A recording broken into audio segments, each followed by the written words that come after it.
so much for the invitation to speak. It's really an honor to be here. And I'm seeing old friends and making new friends. So I'm going to talk about research updates and treatment for lymphedema in the United States. And this is my disclosure. And I just wanted to provide a brief overview of lymphedema. It's a real disorder. It's not a fake disorder. And maybe 10 years ago they used to think it was not real, but I think hopefully in this room everyone here believes that there is such a thing called lymphedema. It's a very painful fat disorder, but it doesn't involve just fat. It also likely involves blood vessels, especially the small capillaries, as well as the lymphatic vessels. It primarily affects the lower body in women, and this is from the umbilicus on down, but it also, in my experience in the United States, it also affects the arms in 80% of women. And it may be only a small amount, but you can find it if you really look with your fingers. And we know that there's a disproportion of the body, so the trunk is a lot smaller than the arms and the legs, and definitely compared to the legs. And women with lymphedema have an increased risk of developing obesity, especially of the abdomen, which puts them at risk for metabolic disease. They are at risk for developing lymphedema, and they're at risk for developing mobility disorders, which can then compound obesity and lymphedema. And the one hallmark of lymphedema that you want to remember is that the lymphedema fat is highly resistant to loss by diet, by exercise, or by bariatric surgery. It is different than fat that is gained by eating too much and not exercising. It's also, we think, inherited, but we're not sure if it's one gene or if there are many genes or if there are also somatic mutations that are important in the development of lymphedema. And we really don't know the prevalence. We were discussing this at dinner last night. We think it's around 5% of women that are affected, but it could be as high as 10%, and a study out of Germany showed it to be as high as 40%. So we really don't know. These are examples of stages of lymphedema. In stage 1, the skin is smooth, but when you feel the lymphedema fat tissue, you're going to feel small nodules, like the size of pearls or the size of a pea. And these are painful when you push on them. But what's really interesting about this picture is I think she has stage 3 of her arms. So you can have more than one stage in the same person. This woman has stage 2, where the skin starts to look like a mattress. There is a lot more connective tissue, and the skin is being pulled down into the tissue as the fat pushes up into the skin. And in stage 3, there are a lot of folds in the tissue. As I mentioned, lymphedema fat feels like small pearls, shown here. And this is an ultrasound showing the skin. And then these are fat lobules under the surface. And when your fingers are pressing on the skin, what they're feeling are these lobules. And there's increased connective tissue on the outside of the lobules. So this is a cartoon of a fat lobule. In here are fat cells. And it's this area that becomes thickened so that you can then feel it. So I think the lobules in lymphedema fat are very important to the pathophysiology, and it's something that we need to look into further. I also want to point out that in the United States, we see a lot of women who have hypermobility. So their joints are very flexible. And if you look up the Vitin criteria, this is how we diagnose hypermobility. And I have hypermobility, so I can at least show you that the fingers can bend in unusual manners. And we found that almost 60% of women with lymphedema had some kind of hypermobility. And hypermobility means there's something wrong with the connective tissue. We don't think it's collagen, but it could be. We think it's something else in the connective tissue, and we need to look into that. And in the second paper that was written by Drs. Allen and Hines in 1951, they stated, lymphedema tissue offers abnormally poor resistance to the passage of fluid into the tissue from the blood, and thus permits edema to occur. This means that the tissue, it has poor compliance. It has poor elasticity. So when fluid comes into it, it says, sure, no problem. You want fat to grow, no problem, no problem, no problem, and it just keeps going. It doesn't have that normal pushback. And within the tissue itself, there's likely something wrong with the capillaries as well, maybe the venules. So this is on a microvascular level. And this is an example of a paper from 1974. And I think you can see the hyperextension of the knee in this woman with lymphedema. So they knew way back in the 1970s that there was something going on with hypermobility and lymphedema, but I think now we're really starting to connect the two together. This is a patient of mine. She has Ehlers-Danlos classical type, but she also has lymphedema. You can see the anti-mongoloid slant of her arm. She's got stretchy skin, and you can see she's got poor wound healing, which is associated with classical Ehlers-Danlos hypermobility. But she also has classic signs of lymphedema. She's got the mattress pattern. She has the fat lobule under the knee. She has fat on her shin. She's got livido reticularis. And she's got the classic cuff sign on the ankle, and her feet remain unaffected. And we know her genetic mutation. We know she has Ehlers-Danlos classic type. But what is, again, the connection between Ehlers-Danlos and hypermobility and lymphedema? And I hope you look into that here in Italy. We also know that there's something wrong with the capillaries in lymphedema. And Drs. Foldy and Foley's textbook of lymphology pointed this out, that there is likely a microangiopathy in lymphedema.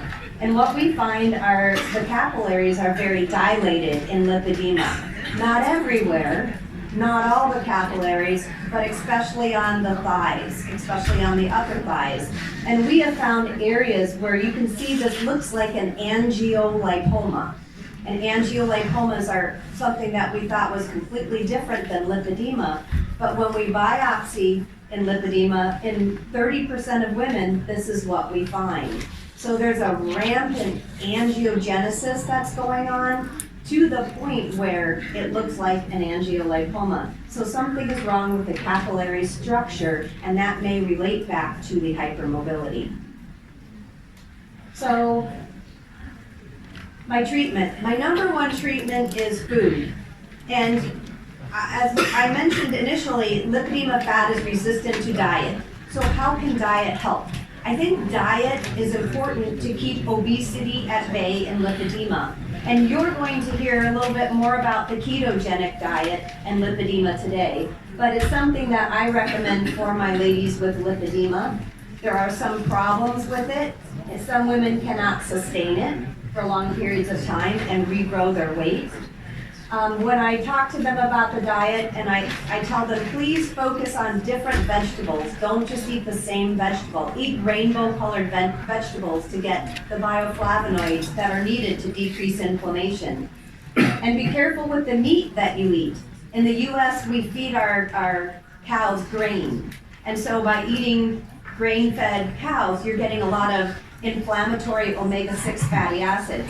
It's important to try and eat grass-fed animals or game, such as wild deer. We also recommend the anti-inflammatory diet, again, a low-carbohydrate diet for our ladies with lymphedema, and there is a book published on this by Ehrlich et al. Called Lymphedema and Lymphedema Nutrition Guide, and it's in general an anti-inflammatory diet, primarily vegetables, some fruits, and some lean meats. And then intermittent fasting in combination with these two diets seems to be helpful. And I have one patient who combined a ketogenic diet and intermittent fasting, and her lymphedema fat disappeared. So that's one person. So I think there's hope that maybe by manipulating the diet, we may be able to improve lymphedema fat. But right now, there are no published studies on food plans and lymphedema. So when I talk to my patients about eating, I tell them, eat to take care of your blood vessels. So eat diazomin, and you can get this in pill form, and I know you can get it here in Italy, but you can eat dried peppermint or drink pure lemon juice to get the diazomin. So something to incorporate in your diet, and I'll talk about this a little bit more on the next slide. I use pycnogenol quite a bit. Pycnogenol comes from a tree called Pinus canaster, and it is a great anti-inflammatory. It also reduces histamine, so it calms down the mast cells. And you can buy this in bulk, and you can use it as a flour substitute or as a stew thickener. I also recommend quercetin for the same reason. It's also a bioflavonoid that's anti-inflammatory, and it also reduces histamine levels. And you can get that from many different foods. And when you're picking your onions, you want to make sure you pick the colored onions and not the white onion, because that has a lot more quercetin. And then finally, L-arginine, it decreases leakage from capillaries, but it also decreases leakage from lymphatic vessels. You can buy it again as a supplement, or you can eat turkey, pork loin, pumpkin seeds, soybeans, and peanuts. So I think you can use diet not only to keep that obesity fat down, but also to improve the inflammation associated with lymphedema. A little bit more on diazomin. So diazomin increases smooth muscle contractility, which is important in our veins. It's important in our lymphatic vessels to reduce edema. It also has been shown to improve venous ulcers. It scavenges reactive oxygen species, so that protects that endothelial cell layer. And it's been recommended by the Working Group for Chronic Venous Disease and the International European Society for Vascular Surgery to treat venous lymphatic disease. And I think women with lymphedema and lipolymphedema, or a feeling of heaviness in their tissue, are the ones that benefit most from diazomin. I also recommend selenium for my patients with lymphedema because it inhibits inflammatory enzymes such as matrix metalloproteinase 2 or MMP2. And in 2 large randomized placebo-controlled trials, it was shown to reduce edema because of head and neck radiation in patients with cancer. That's a big deal. If you had a drug that did that, you would be rich and famous, and you certainly wouldn't be here, you'd be on an island. So I think selenium is very important, not only in lymphedema, but in lymphedema. It also increased the efficacy of physical therapy and decreased the incidence of cellulitis. And you want to take 500 to 600 milligrams a day, which is equal to about 3 Brazil nuts. So by eating 3 Brazil nuts a day, you can help lymphedema. And there are tons of references on selenium that you can look up in the literature. I think you can get this from this conference. So, tissue treatment of lymphedema. We recommend a lot of our patients to go for manual lymphatic drainage therapy. And it really does help them if they have lipolymphedema. But if they just have lymphedema, it can be ineffective. Therefore, I've started to add on instrument-assisted soft tissue therapy and also deep manual therapy, deep treatment into the fat tissue. And in the United States, physical therapists were very afraid of doing this. They were afraid of hurting the lymphatic tissue, and I'm telling you, it does not hurt the lymphatic vessels to treat deep into the fat tissue.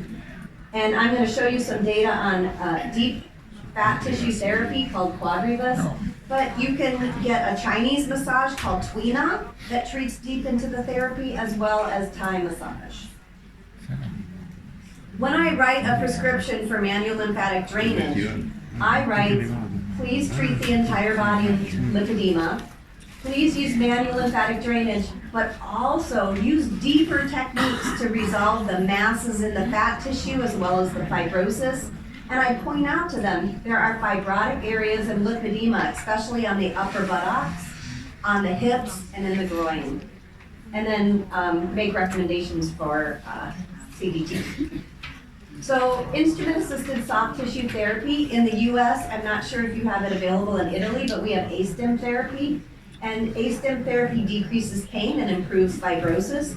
We have the Graston technique, which improves range of motion by decreasing fibrosis and also improves blood flow. These are things we need in lymphedema. And then you can get Chinese massage. They use gua sha tools. And Baguan, which is cupping. And a lot of my ladies with lymphedema use cupping and feel much better. These are examples of the tools. This is an A-stim therapy tool. These are gua sha tools. You can buy these online very cheaply. And these are the Graston tools. And you need actually to be enrolled in the Graston program to get those tools. I also recommend body rollers for my patients with lymphedema. These rollers are inexpensive. I show my ladies how to use them, and I say, just roll like pizza. And start gentle and go deeper. But always start gentle because it's very, very painful. And when you do it, you can feel every bump in the lymphedema tissue. This is the study that we did, the deep subcutaneous adipose tissue or deep fat therapy tissue to reduce nodules in the fat tissue. And this is an example of ultrasounds. Here's the skin, here's the fat, and you can see these hyperechoic nodules here, here, and here. And this nodule is right next to a vessel, but actually it's an extension off the vessel, and we put flow on it, and you can see that there's blood flowing here.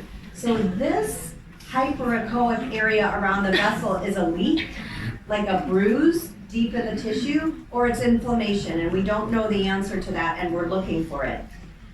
We had 7 ladies. They underwent deep fat tissue therapy for 12 sessions, 90 minutes for each session. The entire body was treated from the top of the head to the bottom of the foot. And after the therapy was over, you can see that the nodules are gone. So this therapy repaired these small vessels. It didn't damage the small vessels, it actually repaired them. And this has been published, and you can read about it online. We also noticed that there was something wrong with the fascia. So the fascia lines are disappearing, and it looks like what Emily Eicher calls dancing fascia. And what we think is that fascia has fluid sitting over it, so it's hard for the ultrasound probe to see the fascia. So you can see, we think this vessel has leaked some fluid out into the tissue. The fascia just looks very unhealthy. After the 12 sessions of therapy, the fascia lines were much, much improved. So we think we definitely decreased fluid within the tissue by this therapy. So we improved vessel structure and decreased fluid. We also found that body weight significantly decreased after those 12 sessions, and leg fat significantly decreased as well by DEXA scan. And it wasn't a lot. This is about how much fat was reduced on the legs. But think what we could do over time if we added this to manual lymphatic drainage therapy for lymphedema. We could decrease fluid and we could decrease fat tissue, and I think that's what our goal is. We also showed in a previous study that we could reduce pain in lymphedema over time with this therapy. I also recommend sequential pneumatic compression pumps for my patients. And there are 2 different kinds of pumps. There's an EO652 and an EO651. This is a basic pump. This is a more advanced pump. And if you only use pumps to treat the legs, so only the legs up to here, what happens to the belly in a lady with lymphedema? It gets bigger and it gets full of fluid, and we put her at risk for obesity. So if you get a pump for your patient, make sure it treats the pelvis and the abdomen as well. If you cannot get that type of pump, make sure she wears compression over her pelvis and abdomen while she's using the pump to prevent her from developing abdominal obesity. My number 2 treatment, so my number 1 treatment recommendation is food. My number 2 is movement, any kind of movement. And that's well known for lymphedema. You want to get your patients up and moving to improve that lymphatic pump. The same is true for lymphedema. I really like the pool or water. Any kind of water seems to work very well. And my ladies who get into the pool feel like they don't need to use their pumps anymore. So I tell them, okay, pool or pump? Whatever they do, it really doesn't matter. They just need to start. And if they don't do any exercise, start them slow and move them up. I really like whole body vibration. I'm sure you have this here in Italy. It's a platform that you stand on, and it sends vibrations up through the body, which activates stretch receptors and tendon reflexes. You get improved muscle strength, and this has been proven. You get improved bone mineral density, but what's probably not known is you actually improve circulation in the tissue, and you improve lymphatic flow, and that's been published. And you can do this for as little as 10 minutes, once or twice a day, and the patient with lymphedema will get benefit. The downside is cost, and if there's a knee replacement, there's a recommendation not to use this whole body vibration. For compression, I usually recommend lower level compression for women with lipedema because they don't have frank lymphedema and they have pain. And it's, when you put on that really tight compression, it can be very painful. And I think they tend to bruise a lot. So I use class 1 or class 2 compression. And I have ladies who have lipedema on the top of their head.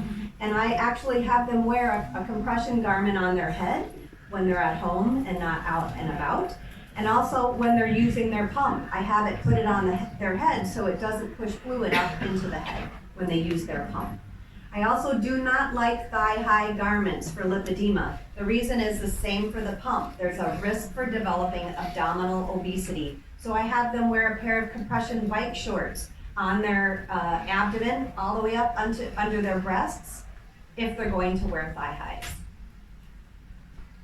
In the US, a lot of our ladies with lipedema have obesity. They develop abdominal obesity and they stop breathing. They have very shallow breathing, and that's not good for lymphatics because we know that taking a deep breath increases lymphatic flow. So quickly when you're in your clinics with your patients, and I know the therapists do this very well, the physicians need to do this better. You need to tell your patients to take a deep breath because it's the #1 driver of lymph flow in the brain, and it'll keep their brains healthy. I use lymphagogues in my practice. Lymphagogues are medications or supplements that improve lymphatic flow, and this is a list of that I use. I do use amphetamines in the United States. I'm not sure that you can get them here in Italy, and they're not the best drug to use. They have side effects, and there's a lot of abuse of amphetamines in the United States. So I don't like to use them, but they're very effective at improving lymphatic pumping. And so when I'm going through this part of the presentation, please think of it as a tool. So amphetamines increase the release of neurotransmitters from the nerve and decrease reuptake into the nerve. So they increase neurotransmitters in the sympathetic nervous system, and this includes norepinephrine, dopamine, and serotonin. Norepinephrine binds to adrenergic receptors that are located on lymphatic vessels, and there are publications showing that it increases lymphatic pumping. So I want to do a research study on this. So I asked my patients who are taking amphetamines, did it benefit you or did it not? Is it worth doing a clinical trial or not? So I asked 54 women with lipedema whether it helped them or not, and these are their demographics here. And what they said was, yes, I lost weight on amphetamine. My leg heaviness decreased significantly. My clothing size reduced, and my body pain went down significantly. There were side effects, so a lot of the ladies were irritable, and the only way I found that out was their husbands came to the appointment with them and said, get her off this medication. So that's a problem. It affected sleep, and it also caused some palpitations and some other side effects shown here. But 94.5% of the women stated that it improved their quality of life. That's huge. And 90% said that it improved their lymphedema. So I think this is worth investigating. And another property of amphetamines is that they actually reduce salt. So it's a diuretic in part. And this is a study from Shelley Krasinski at Vanderbilt. And they showed that in women with lipedema, they had higher salt in their skin, in their fat, and in their muscle tissue. And that's shown on these photos here. So perhaps one of the benefits of amphetamine is it reduces salt within the tissue, which decreases inflammation and improves the health of that tissue. I do recommend metformin for obesity if my patients with lipedema have obesity.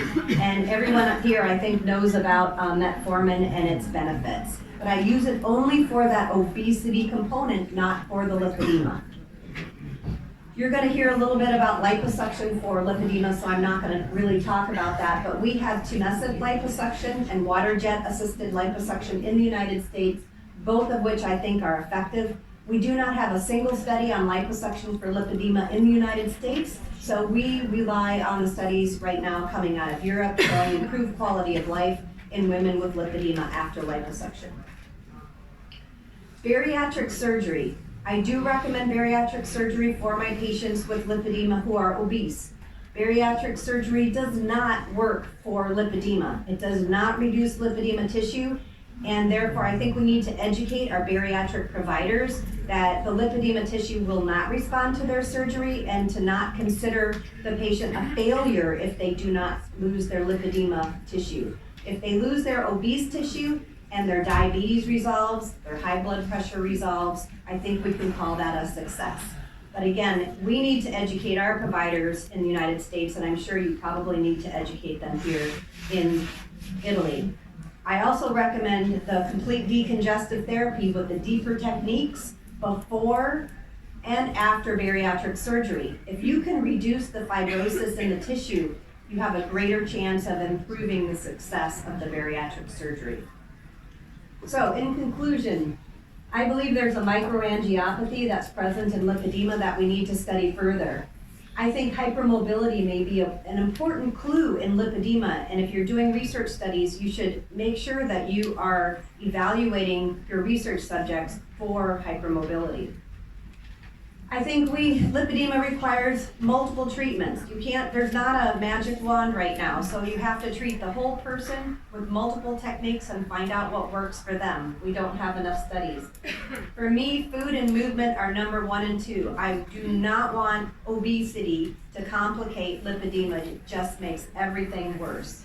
I think we need to treat deeper into the tissue to improve fibrosis and flow, and you should not be afraid to do that because you are not hurting the lymphatic system. And initially in lipedema, the lymphatics are normal. I think amphetamines may be really good tools to use in clinical studies to better understand lipedema and how we can improve it, but I also think we need more tools, more techniques, more supplements, more medications to safely improve flow through the lipedema tissue and improve quality of life for women with lipedema. And this is some of my team right here. Thank you very much.